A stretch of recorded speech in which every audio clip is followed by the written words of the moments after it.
Bulletin की शुरुआत आज की 4 बड़ी सियासी खबरों के साथ करेंगे। यूपी में अगले साल विधानसभा चुनाव होने हैं, लेकिन उसकी सरगर्मी अभी से तेज हो गई है। आज प्रधानमंत्री नरेंद्र मोदी चाय नाश्ते पर यूपी और उत्तराखंड के करीब 40 सांसदों से मुलाकात करने वाले हैं। इन दोनों राज्यों में अगले साल चुनाव होना है। आज वाराणसी में अखिल भारतीय मेयर सम्मेलन है, जिसे प्रधानमंत्री वर्चुअली संबोधित करेंगे। आज लखनऊ में अमित शाह निषाद समाज जनसभा को संबोधित करेंगे। उधर एसपी सुप्रीमो अखिलेश यादव रायबरेली में विजय यात्रा निकालेंगे।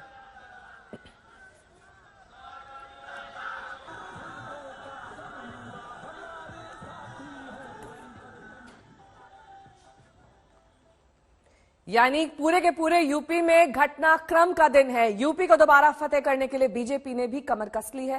प्रधानमंत्री मोदी 10 दिन के अंदर यूपी के 4 दौरे करने वाले हैं। इसमें उनका दोबारा वाराणसी जाने का कार्यक्रम भी है। इसी संदर्भ में आज दिल्ली में होने वाली चाय नाश्ता पार्टी भी अहम बताई जा रही है। पीएम के साथ चाय नाश्ता पार्टी में यूपी और उत्तराखंड के 40 सांसद शिरकत करेंगे। ये दोनों राज्य चुनाव वाले हैं। माना यही जा रहा है कि मुलाकात में चुनाव की तैयारियों पर चर्चा हो सकती है। संसद के शीत सत्र के दौरान पीएम इस तरह की 4 मीटिंग्स कर चुके हैं। कल बीजेपी अध्यक्ष जेपी नड्डा के साथ उन्होंने मध्य प्रदेश के सांसदों के साथ मुलाकात की। आज की मुलाकात में क्या बात निकल कर आती है, इस पर विस्तार से चर्चा होगी। लेकिन अभी देखिए पीएम के मिशन यूपी पर यह रिपोर्ट।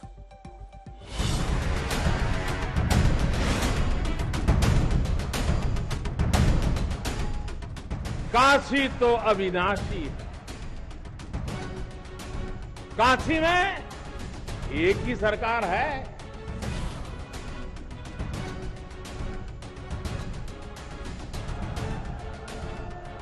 जिनके हाथों में डमरू है, उनकी सरकार है।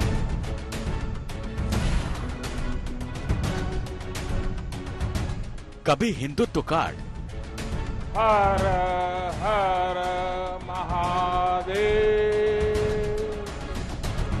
हर हर महादेव। कभी विकास के दावे, योजनाओं की हरी झंडी हो या फिर तोहफों की बौछार। चुनावी मौसम में यूपी की गलियां सियासी वादों से पटनी शुरू हो गई हैं। जहां बीजेपी एक बार फिर पीएम मोदी की अगुवाई में यूपी में दोबारा इतिहास रचने के इरादे से मैदान में उतरी है। यही वजह है कि पीएम मोदी यूपी में ताबड़तोड़ दौरे करने जा रहे हैं। 18 से 28 दिसंबर के बीच 4 बार यूपी जाएंगे। 18 को शाहजहांपुर में गंगा एक्सप्रेसवे की आधारशिला रखेंगे। 21 दिसंबर को प्रयागराज में 2 लाख महिला कर्मचारियों के कार्यक्रम में हिस्सा लेंगे। 23 दिसंबर को अपने संसदीय क्षेत्र वाराणसी का दौरा करेंगे और वहीं 28 दिसंबर को कानपुर में मेट्रो परियोजना का लोकार्पण करेंगे। प्रधानमंत्री मोदी ने दिल्ली के लिए यूपी को अपनी कर्मभूमि बताया तो यूपी की जनता ने उन्हें सर आंखों पर बैठाया। 2014 और 2019 के लोकसभा चुनाव में बीजेपी ने मोदी के चेहरे पर यूपी में विरोधियों का सूपड़ा साफ कर दिया था। वहीं 2017 के विधानसभा चुनाव में भी बीजेपी पीएम मोदी के चेहरे के साथ मैदान में उतरी और रिकॉर्ड तोड़ जीत हासिल की।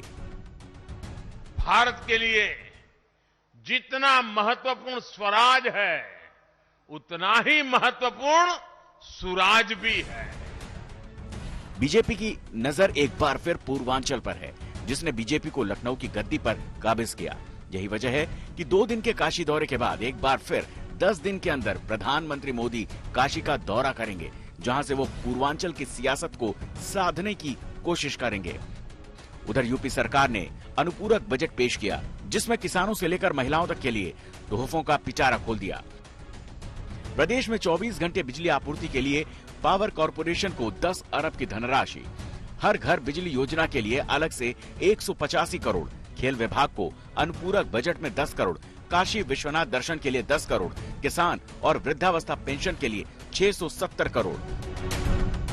यही कहने के लिए आए हैं, हम यही कहने के लिए आए हैं कि जो स्पीड सरकार ने बढ़ाई है वो उत्तर प्रदेश को नंबर 1 राज्य के रूप में देश के अंदर आगे बढ़ाने के लिए वह स्पीड फिर से स्पीड ब्रेकर न आने पाए, इस दृष्टि से हम लोगों ने इस कार्य को आगे बढ़ाया। और एक्सप्रेसवे, मेडिकल कॉलेजेस का निर्माण, ये उसी श्रृंखला का हिस्सा है। बहरहाल एक बार फिर प्रधानमंत्री मोदी ने यूपी की जिम्मेदारी अपने कंधों पर उठाई है, जहां बीजेपी मोदी का मैजिक दोहराने की उम्मीद के साथ 2022 के सियासी मैदान में उतरने की तैयारी कर रही है। लखनऊ से कुमार अभिषेक के साथ आज तक ब्यूरो। कुमार अभिषेक मेरे सहयोगी इस वक्त तमाम जानकारी के साथ जुड़ गए हैं। कुमार, देखिए, पूरा का पूरा जो कार्यक्रम डिजाइन रहता है प्रधानमंत्री का, वो इस तरीके से होता है कि पूर्वांचल पर फोकस हो, वहां पर जितने भी शिलान्यास के कार्यक्रम हो, उद्घाटन के कार्यक्रम हो, एक के बाद एक, ये लंबी झड़ी है। बिल्कुल नेहा, अगले 4 कार्यक्रम अगर आप देख लें तो एक कार्यक्रम शाहजहांपुर में है जो कि ब्रज का इलाका है, और शाहजहांपुर से आप उस पूरे इलाके को देखिए जिधर प्रधानमंत्री जी से साधने की कोशिश कर रहे हैं। प्रयागराज में है, उसके बाद महिलाओं के बड़े सम्मेलन में शिरकत करेंगे, कानपुर में होंगे जहां मेट्रो रेल का उद्घाटन करेंगे। तो कुल मिलाकर के प्रधानमंत्री लगातार उत्तर प्रदेश में बने हुए हैं। आज 40 सांसदों के साथ उनकी बैठकें हैं। प्रधानमंत्री ने एक तरीके से पूरे उत्तर प्रदेश की चुनाव कमान को अपने हाथ में लगभग ले लिया है। पूर्वांचल पर पूरा जोर दिखाई देता है और पूर्वांचल में आधे दर्जन से ज्यादा बड़े कार्यक्रम उनके हो चुके हैं, और अगले 4 जो कार्यक्रम है उसमें से 3 कार्यक्रम पूर्वांचल या पूर्वांचल के आसपास के ही इलाकों में हैं। तो प्रधानमंत्री पूरी तरीके से इस बार फोकस्ड हैं कि जितनी ज्यादा हो सके वो अपनी योजनाओं को तेजी से नीचे तक पहुंचा सके। दूसरी तरफ जो बीजेपी का अपना एग्रेसिव हिंदुत्व कार्ड है वो अलग चल रहा है। तो कुल मिलाकर दो तरीके से बीजेपी इस वक्त काम कर रही है। सीधे योजनाओं के माध्यम से लाभार्थियों तक पहुंचने की कोशिश, और दूसरी तरफ अगर आप काशी कॉरिडोर देख लें, अयोध्या में तमाम जो मुख्यमंत्री हैं उनका विजिट देख लें, और अब काशी और ब्रज क्षेत्र में भी, काशी के बाद अब ब्रज क्षेत्र में भी प्रधानमंत्री की जो सभाएं और कार्यक्रम लगे हैं। तो पूर्वांचल से अब प्रधानमंत्री का रुख धीरे धीरे पश्चिम की तरफ हो रहा है, और 19 तारीख के बाद कानपुर, ब्रज और पश्चिम की तरफ प्रधानमंत्री बढ़ेंगे। यानी कि अगर हम इसे एक लाइन में कहें तो पूरे उत्तर प्रदेश को प्रधानमंत्री ने मथने का मन बना लिया है, और आने वाले आपको हफ्ते 2 हफ्ते में पूर्वांचल और पश्चिम दोनों तरफ उनकी सक्रियता दिखाई देगी। ठीक है कुमार, बने रहिए हमारे साथ, लौटेंगे आपके पास, तमाम जानकारी लेंगे। लेकिन अब पूर्वांचल से पश्चिम का रुख हो गया है, ये जानकारी कुमार अभिषेक दे रहे थे। लेकिन यूपी में प्रधानमंत्री मोदी एक बार फिर बीजेपी के स्टार प्रचारक के रूप में सामने आ चुके हैं। तो वहीं बीजेपी की काट के लिए एसपी सुप्रीमो अखिलेश ने चाचा शिवपाल यादव से हाथ मिला लिया है। दोनों की पार्टी इस बार साथ मिलकर चुनाव लड़ेगी।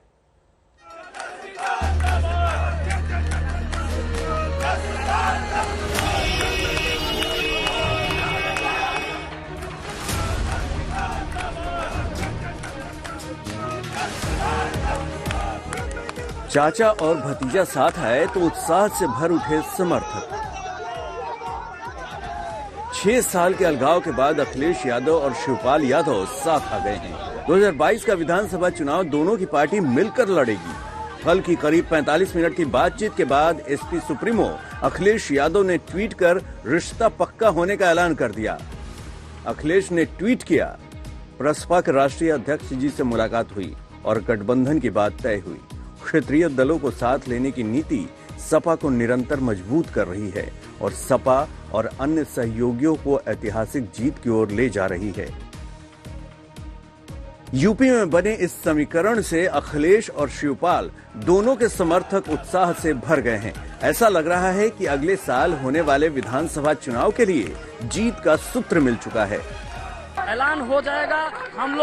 हम लोग के नेता, हम लोग के आदर्श माननीय श्री शिवपाल सिंह यादव जी और आदरणीय श्री अखिलेश यादव जी अभी आए थे, बातचीत करके गए हैं, और जो उनका निर्णय होगा हम लोगों को इतनी खुशी है, इतने हम लोग उत्साहित हैं। हम लोग शुरू से कितना जरूरी था ये गठबंधन, गठबंधन कितना जरूरी था? बहुत जरूरी है, ये प्रदेश के लिए बहुत जरूरी है। उत्तर प्रदेश को बचाना है, महंगाई से मुक्ति पाना है, अत्याचार से मुक्ति पाना है, और गरीब मजलूम की आवाज उठाने वाले शिवपाल जी को साथ में रखना। लगता नहीं कि सीटों को लेकर के मामला फंसेगा? सीटों को लेकर ऐसा कुछ नहीं है, पहले से चाचा भतीजे में तय हो चुका है।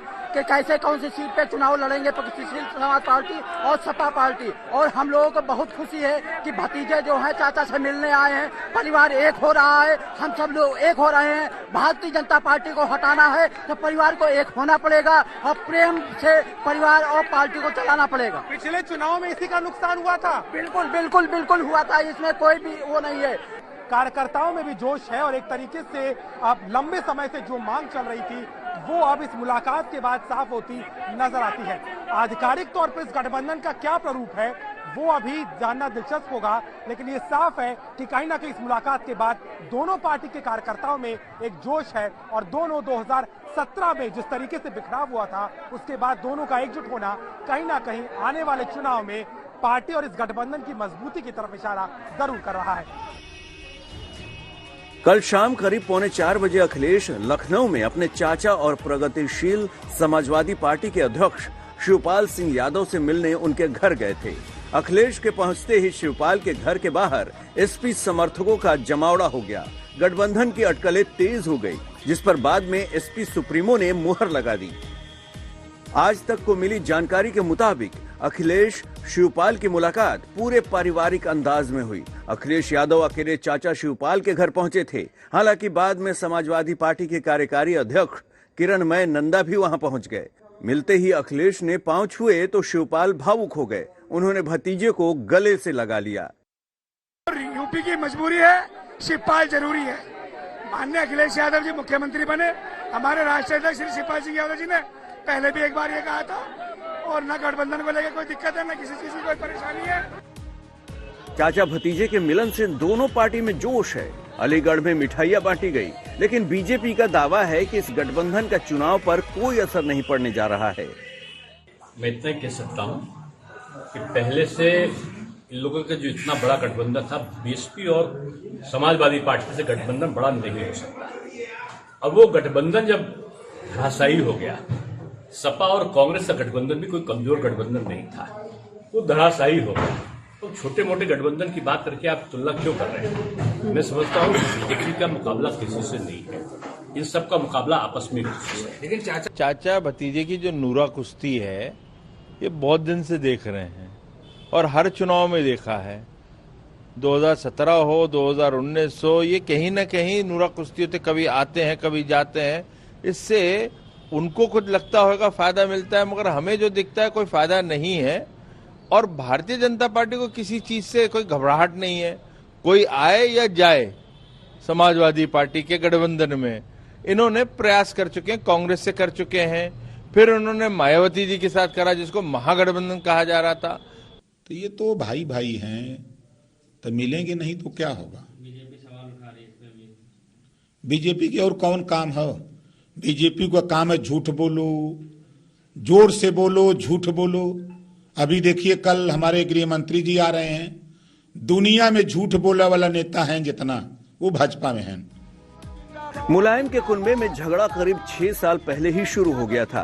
परिवार की ये लड़ाई इस स्तर तक पहुंच गई कि अखिलेश ने शिवपाल को मंत्री पद से बर्खास्त कर दिया था, तो चाचा ने भतीजे को ही पार्टी से बाहर कर दिया था। कुछ दिन बाद ये लड़ाई थमती दिखी थी, लेकिन बाद में शिवपाल सिंह यादव ने अपनी पार्टी बनाकर अपने लिए अलग राह चुन ली। अब फिर वो साथ आ चुके हैं। अभिषेक मिश्रा, समर्थ श्रीवास्तव के साथ कुमार अभिषेक, लखनऊ, आज तक। कुमार अभिषेक मेरे सहयोगी इस वक्त तमाम जानकारी के साथ जुड़े हुए हैं। कुमार, पारिवारिक मतभेद भी दूर हो गए हैं या सिर्फ राजनीतिक मतभेद दूर हुए हैं? क्योंकि एक ऐसा वक्त भी था जब शिवपाल यादव से मिलने तक को तैयार नहीं थे अखिलेश। देखिए, मतभेद कितने दूर हुए हैं ये कहना तो बेहद मुश्किल है, लेकिन ये दोनों एक दूसरे की मजबूरी बन गए थे। दोनों के समर्थकों का दबाव उनके ऊपर इतना ज्यादा था कि ये गठबंधन लगभग होना तय था। और पिछले कुछ समय से शिवपाल यादव और अखिलेश यादव लगातार इस बात का इशारा कर रहे थे कि वो दोनों साथ आएंगे। इन दोनों के बीच का जो मतभेद है, पारिवारिक मतभेद है, वो बिल्कुल खत्म हो जाएगा ये कहना बेहद मुश्किल है। हालांकि कल की मुलाकात पारिवारिक अंदाज में हुई, परिवार से मिले हैं, कुछ भावुक पल भी रहे, मगर इन सब के बावजूद आप देखें दोनों जो ट्वीट आए, अखिलेश यादव ने सीधा उन्हें प्रसपा अध्यक्ष कह के अपना ट्वीट किया और कहा कि गठबंधन अब तय हो गया है।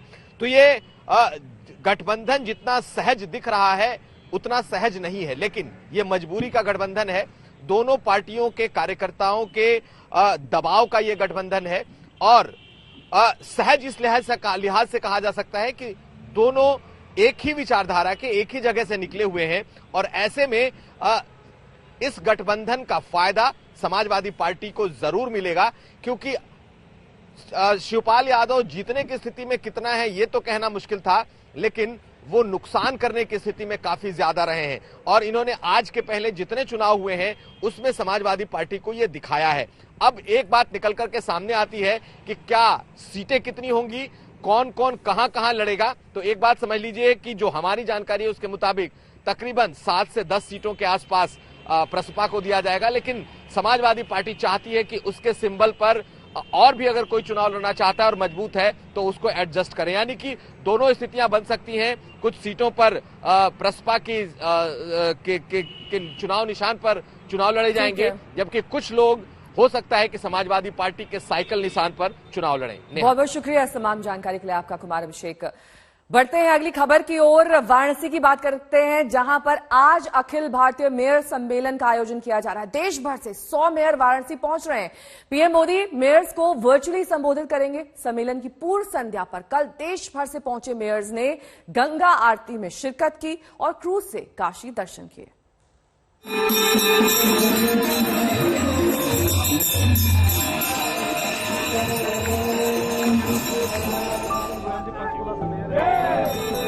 घाट पर दिव्य गंगा आरती और सामने गंगा की लहरों पर रंग बिरंगी रोशनी में नावों और क्रूज की अटखेलियां। ये दिव्य दृश्य वाराणसी का है, जहां गंगा आरती देखने के लिए कल पहुंचे थे देश भर से 150 हाई प्रोफाइल मेहमान। जी हां, मुख्यमंत्री सम्मेलन की तर्ज पर आज वाराणसी में महापौर सम्मेलन हो रहा है, जिसमें हिस्सा लेने के लिए देश भर से करीब 150 मेयर वाराणसी पहुंचे हुए हैं। ये सभी मेयर कल शाम गंगा आरती में पहुंचे, जहां घाट पर उनका भव्य स्वागत किया गया। सम्मेलन की पूर्व संध्या पर सभी मेयरों ने दिव्य काशी और भव्य काशी को क्रूज से देखा। काशी के वैभव को देखकर मेयर अभिभूत नजर आए। जी, आज पहली बार हमारे आदरणीय प्रधान सेवक श्री नरेंद्र भाई मोदी जी के संसदीय क्षेत्र में इस बनारस काशी की ये जो काया पलट देखकर आज खरे हृदय से बहुत बहुत अंदर से खुशी होती है कि एकदम नया सा लगता है। इस तौर पर मैं गुजरात की ओर से और सूरत शहर की ओर से हमारे प्रधानमंत्री जी को हृदय से बहुत बहुत धन्यवाद देना चाहती हूँ। मैं पहली बार बनारस आई हूँ और मैंने देखा, और जैसे से हम लोग रास्ते में से आ रहे थे तो बहुत ही कलरफुल बनारस जो है वो बना दिया गया है और हर जगह लाइटनिंग, इतनी सुपीरियर क्वालिटी की लाइट्स लगी हुई हैं, डेकोरेटिव लाइट्स अलग अलग लगी हुई हैं, अलग जहां पर भी टेम्पल हैं या ट्रीज हैं उनको अच्छी तरह से डेकोरेट कर रखा है। वाराणसी के बड़ा लालपुर स्थित दीनदयाल हस्तकला संकुल में अखिल भारतीय महापौर सम्मेलन का शुभारंभ पीएम मोदी वर्चुअली करेंगे। इससे देश के 4800 स्थानीय निकायों के अध्यक्ष, पार्षद और अधिकारी भी वर्चुअली जुड़ेंगे। प्रातः 10:30 बजे ये सम्मेलन टीएफसी में आरंभ होगा और माननीय मुख्यमंत्री श्री योगी आदित्यनाथ जी, माननीय केंद्रीय शहरी विकास मंत्री श्री हरदीप सिंह पुरी जी इसमें उपस्थित होंगे और प्रधानमंत्री आदरणीय नरेंद्र मोदी जी इस सम्मेलन को वर्चुअली संबोधित करेंगे। वाराणसी में अखिल भारतीय महापौर सम्मेलन काशी विश्वनाथ कॉरिडोर के लोकार्पण पर दिव्य काशी भव्य काशी के नाम से शुरू हुए कार्यक्रम का हिस्सा हो चुका है। इस कड़ी में बीजेपी मुख्यमंत्रियों का सम्मेलन हो चुका है। अगले महीने तक अभी और भी कई बड़े आयोजन होंगे। रोशन जायसवाल, वाराणसी, आज तक। बात अब कर्नाटक के कांग्रेस विधायक रमेश कुमार के विवादित बयान की करेंगे। कर्नाटक विधानसभा में रमेश कुमार ने एक बेहद शर्मनाक टिप्पणी कर दी, जिससे देश भर में रोष है। क्या कहा है रमेश कुमार ने, देखिए इस रिपोर्ट में। There is a saying, when rape is inevitable, lie down and enjoy it. That's exactly the position into which you are. कितना शर्मनाक है ये। कर्नाटक के कांग्रेस विधायक क्या रमेश को लगता है कि रेप ना रोक सको तो उसके मजे लेना चाहिए। There is a saying, when rape is inevitable, lie down and enjoy it. That's exactly the position into which you are. Congress विधायक ने यह शर्मनाक टिप्पणी लोकतंत्र के उस मंदिर यानी विधानसभा में की जिस पर हर नागरिक की गरिमा सुरक्षित रखने की जिम्मेदारी है। There is a saying, when rape is inevitable, lie down and enjoy it. हैरानी की बात यह है कि विधानसभा में जब ऐसी शर्मनाक बात कही गई तो स्पीकर विश्वेश्वर हेगड़े उसे रोकने की जगह हंसते नजर आए। दरअसल कर्नाटक विधानसभा में कई विधायक बारिश और बाढ़ से हुए नुकसान पर चर्चा करना चाहते थे, लेकिन स्पीकर शाम 6 बजे तक चर्चा खत्म करना चाहते थे। विधायकों ने समय बढ़ाने की मांग की तो स्पीकर ने बोलना शुरू कर दिया। रमेश कुमार नन अनिस्बिट्टिदे अंद्रे ಈಗ let us enjoy the situation ಅಂತ ಇದನ್ನ ಕಂಟ್ರೋಲ್ ಮಾಡಿ ಇದನ್ನ ನಿಯಂತ್ರಣದಲ್ಲಿಟ್ಟು ಇದನ್ನ ಒಂದು ವ್ಯವಸ್ಥಿತವಾಗಿ ತೆಗೆದುಕೊಂಡು ಹೋಗೋ ಪ್ರಯತ್ನ ಬಿಟ್ಟು ಈಗ ಮಾತಾಡ್ರಪ್ಪ ಅಂತ ಹೇಳ್ಬಿಡೋದು ಈಗ ಆ ಸ್ಥಿತಿಗೆ ಬಂದು ಮುಟ್ಟಿದ್ರೆ ಉಳಿದ ಬಿಸ್ನೆಸ್ ಆಗ್ತಾ ಇಲ್ಲ ಅಂತ ಅನ್ನೋದಷ್ಟೇ ನಂದು। स्पीकर की इसी बात पर कांग्रेस विधायक ने रेप वाली शर्मनाक बात कह दी। There is a saying, when rape is inevitable, lie down and enjoy it. That's exactly the position into which you are. Congress विधायक के इस शर्मनाक बयान पर सामाजिक कार्यकर्ता ब्रिंगा अडिगा ने तीखी प्रतिक्रिया जाहिर की है। How much more shameful can this kind of a talk be in the assembly where women voters have sent these fellows giving our votes and we pay our taxes to them? Don't they know that rape is the most heinous, brutal violence and crime on women and their bodies? Why should this man continue to represent women? I want the president of the Congress political party to not only suspend this fellow but ensure that he never gets another ticket to stand for elections anywhere. ये पहली बार नहीं है जब रमेश कुमार ने ऐसी शर्मनाक टिप्पणी की है। फरवरी 2019 में जब वो स्पीकर थे तो उनके ऐसे ही एक बयान से भारी बखेड़ा खड़ा हुआ था। तब उन्होंने कहा था, मेरी स्थिति रेप पीड़िता जैसी है।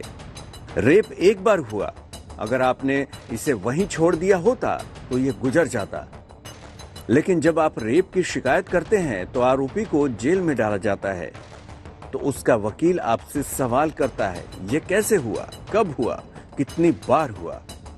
रेप एक बार होता है लेकिन कोर्ट में आपसे 100 दफा रेप होता है।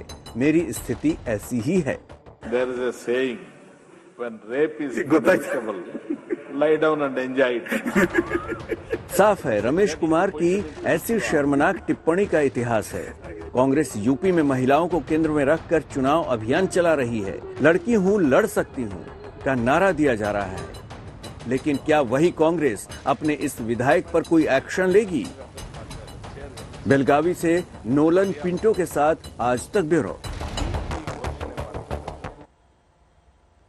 बात अब ओमिक्रॉन वेरिएंट की, जिसके सामने आते ही कई देशों में कोविड के नए केसेस की तादाद बढ़ गई है। ब्रिटेन में कल 88,000 से ज्यादा नए मामले सामने आए, जो इससे पिछले दिनों की तुलना में 10,000 गुना ज्यादा है। लेकिन भारत में क्या स्थिति है, देखिए।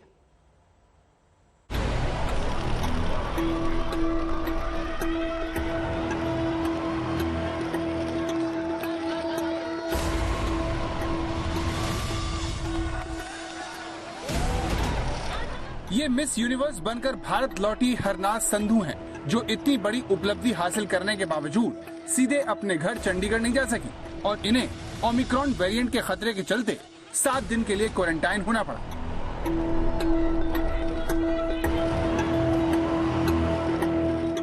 स्वास्थ्य विभाग ने हरनाज के सैंपल भी लिए। 8वें दिन रिपोर्ट आने के बाद इजराइल में विजेता रही हरनाज को 7 दिन तक सेल्फ मॉनिटर भी करना होगा, तब जाकर वो आम लोगों की तरह घूम फिर सकेंगी। भारत में सख्ती की वजह ओमिक्रॉन के बढ़ते मामले हैं। देश में ओमिक्रॉन के कुल 78 मामले सामने आ चुके हैं। इनमें से 32 मामले अकेले महाराष्ट्र से हैं। राजस्थान में 17, दिल्ली में 10, केरल में 4, गुजरात में 5, कर्नाटक में 3, आंध्र प्रदेश में 2 और एक मामले पश्चिम बंगाल, आंध्र प्रदेश, चंडीगढ़ और तमिलनाडु में सामने आए हैं।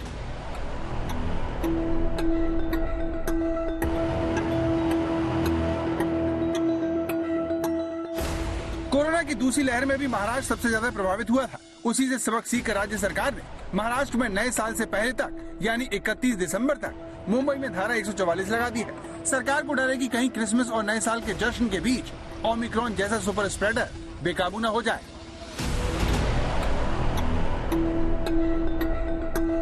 मुंबई पुलिस ने ये सख्त हिदायत दी है मुंबई वासियों को कि हर कीमत पर कोविड अप्रोप्रिएट बिहेवियर का पालन करना है।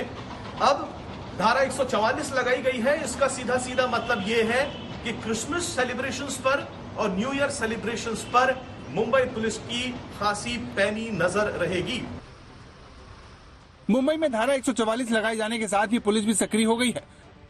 मुंबई में लोगों की जांच की जा रही है, लेकिन फिर भी कोरोना के मामले थमते नजर नहीं आ रहे।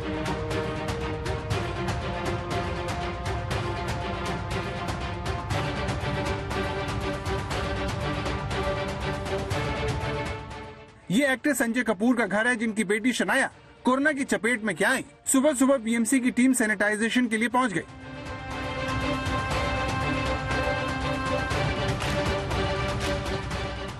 बॉलीवुड कोरोना से सहमा हुआ है। कुछ दिन पहले ही बॉलीवुड एक्ट्रेस करीना कपूर खान और अमृता अरोड़ा कोरोना पॉजिटिव पाई गयी। उनके बाद सोहेल खान की पत्नी सीमा खान और शनाया की मां महीप कपूर की रिपोर्ट भी पॉजिटिव आई थी। अब शनाया भी वायरस की चपेट में है।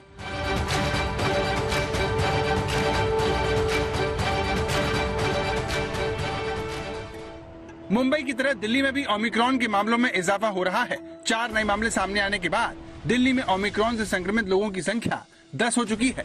ओमिक्रॉन के खतरे को देखते हुए दिल्ली के LNJP अस्पताल में ओमिक्रॉन मरीजों के लिए रिजर्व बेड की संख्या 40 से बढ़ाकर 100 कर दी गई है।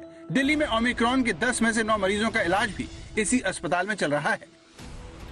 कुल 10 केसेज कंफर्म हो चुके हैं अभी तक, और जो केसेज हैं 10 कंफर्म है। LNJP में भी 40 लोग हैं, जिसमें 38 पॉजिटिव हैं। और आज सुबह भी 8 पेशेंट और आए हैं एयरपोर्ट से। तो जो बाहर से पेशेंट आ रहे हैं, जो लोग आ रहे हैं, उनमें से चेक करने में काफी लोग अभी पॉजिटिव पाए। दिल्ली जैसे महानगरों में जहां प्रशासन तैयारियों के स्तर पर काम कर रहा है, तो वहीं छोटे शहरों में प्रशासन की अपनी समस्याएं हैं। मुरादाबाद में अब तक 519 लोग विदेश से लौटे हैं, जिनमें से 130 लोगों को स्वास्थ्य विभाग ट्रेस नहीं कर पा रहा। इसकी वजह विदेश से लौटे लोगों का गलत पता और फोन नंबर देना है। 519 आज शाम तक 519 लोगों की लिस्ट हमारे पास आ चुकी है। अच्छा, तो अभी चिन्हित कुछ लोग ऐसे भी हैं जिनका चिन्हीकरण नहीं हो पा रहा है? हाँ, करीब 1 से 30 के आसपास ऐसे लोग हैं जो इससे हमारा भी संपर्क नहीं हो पाया है।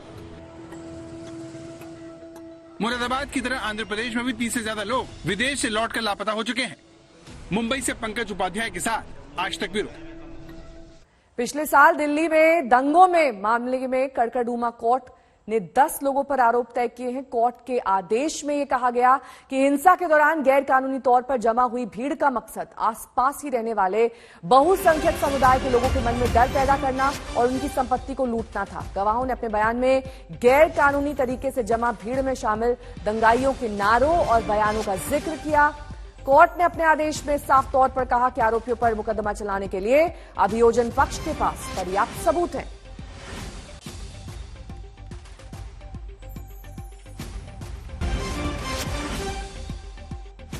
दुनिया के सबसे प्रदूषित शहरों में से एक दिल्ली और दिल्ली NCR का इलाका है। जनता को इसी प्रदूषण से बचाने के लिए सुप्रीम कोर्ट के चीफ जस्टिस NV रमण की विशेष बेंच ने हर कीमत पर दिल्ली और NCR के इलाके निर्माण गतिविधियों से अलग रखे हैं। यहां पर रोक लगा रखी है, लेकिन रात के अंधेरे में बड़ी बड़ी साइट्स पर निर्माण चल रहा है। निर्माण कार्य पर रोक के बावजूद सुप्रीम कोर्ट से सिर्फ 8 किलोमीटर दूर कानून के आदेश को खोदा जा रहा है।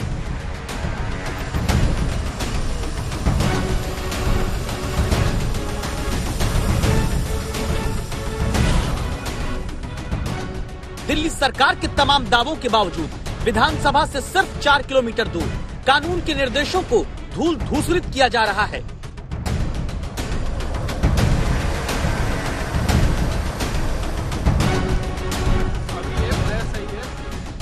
एयर क्वालिटी मैनेजमेंट के दफ्तर से कुछ ही दूरी पर धूल धूल किया जाता है कानून को।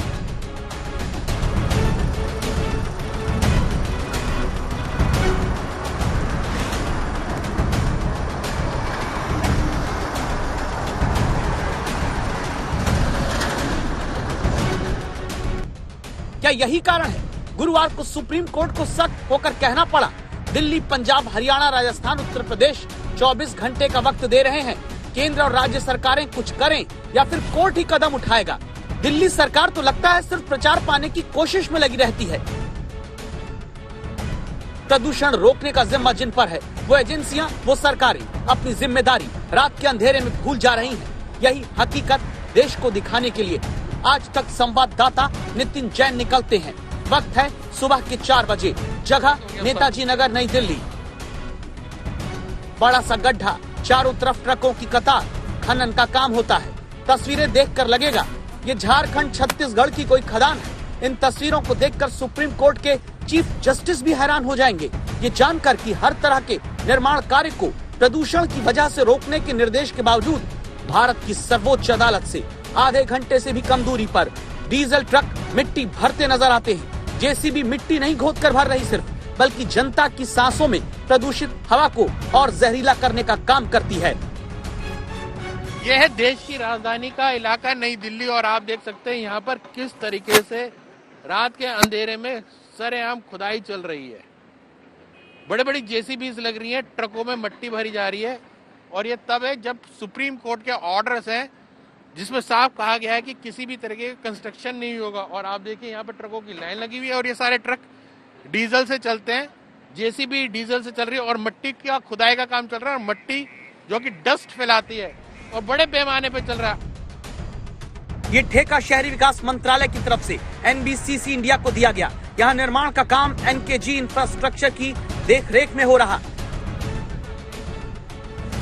ये ब्रेकर मशीन है। ये मशीन मजबूत चट्टानों को तोड़कर खुदाई में काम आती है।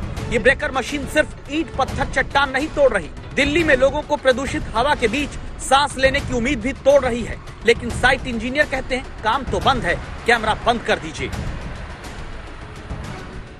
बंद ही है सर, कहाँ चल रहा है? बंद है। बंद है ना ये? हाँ जी सर, बंद ही है। नहीं चलना चाहिए सर, हमारा जो है वो तो बंद ही है, सारे मशीनें वगैरह सारी बंद है। वीडियो तो रहने दीजिए, वीडियो क्या बना करेंगे। आज तक संवाददाता नितिन जैन के सवालों का जवाब साइट इंजीनियर दे नहीं पाए। बस फर्क यह आया, रात के अंधेरे में नियम तोड़कर कंस्ट्रक्शन का काम पहले जहां जारी था, वहां आज तक के सवालों के बाद काम तुरंत रोककर मजदूरों को हटाया गया। जब आप सांस सुरक्षित ले सके, इसका जिम्मा उठाने वाले अफसर, एजेंसियां खर्राटे मारकर सोते हैं। तब आज तक की स्पेशल इन्वेस्टिगेशन टीम के संवाददाता नितिन जैन निकलते हैं, एक ट्रक का पीछा करते हैं। वो आकर कहां रुकता है? दिल्ली का वजीराबाद पुल डी। वक्त देर रात 2 बजे। मेट्रो निर्माण का काम यहां चल रहा है। यहां भी सुप्रीम कोर्ट के निर्देशों और सरकार के दावों को जमीन में धंसा देने का काम चलता दिखा।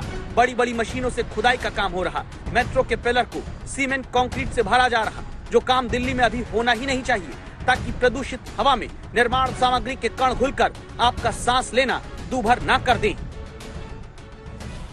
सुप्रीम कोर्ट के आदेश के बावजूद भी देश की राजधानी के अंदर रात में मेट्रो का काम चल रहा है, चोरी छिपे। ये आप देख सकते हैं कि ये पूरा एक कंक्रीट का पंप है जो यहाँ पर कंक्रीट के पिलर की भरपाई कर रहा है। ये आप यहाँ मैं अपने कैमरामैन दीपक से कहूँगा दिखाएगा कि किस तरीके से इसकी फिलिंग हो रही है। सुप्रीम कोर्ट ने ऑर्डर किया हुआ है कि किसी भी तरीके का कोई कंस्ट्रक्शन का काम एक्चुअल में इस सब चीज़ के लिए हमारा एडमिन डिपार्टमेंट है। एडमिन डिपार्टमेंट का बंदा पहुंच रहा है यहाँ पे। आप उनसे बात कर लीजिए, वो लोग आ रहे हैं 5 मिनट में। ऑलरेडी कॉल कर दिया उनको।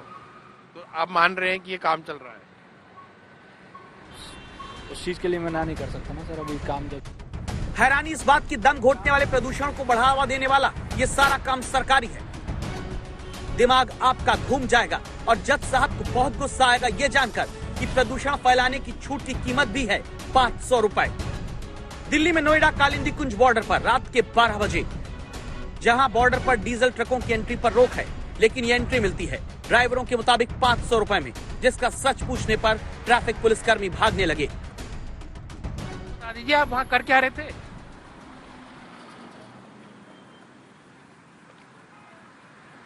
क्या नाम है आपका? अच्छा नाम तो बता दीजिए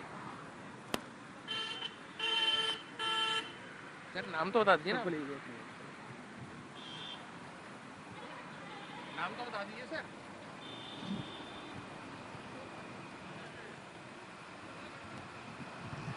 अरे सर बात तो सुनिए। अरे सर कहाँ भाग रहे हैं, आप तो सरकारी आदमी हैं।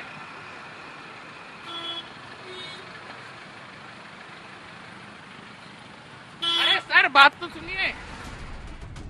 यानी हकीकत ये कि प्रदूषण रोकने वाली एजेंसियां कंबल ओढ़कर सो रही हैं। आपके फेफड़ों को कमजोर करने के लिए रात के अंधेरे में रोक के बावजूद खनन का काम चल रहा, मेट्रो का काम चोरी छिपे चल रहा, ट्रांसपोर्ट विभाग पुलिस वाले पैसे देकर डीजल के ट्रकों की एंट्री करा रहे, डस्ट बेचने का काम आपकी सांसों की कीमत पर हो रहा।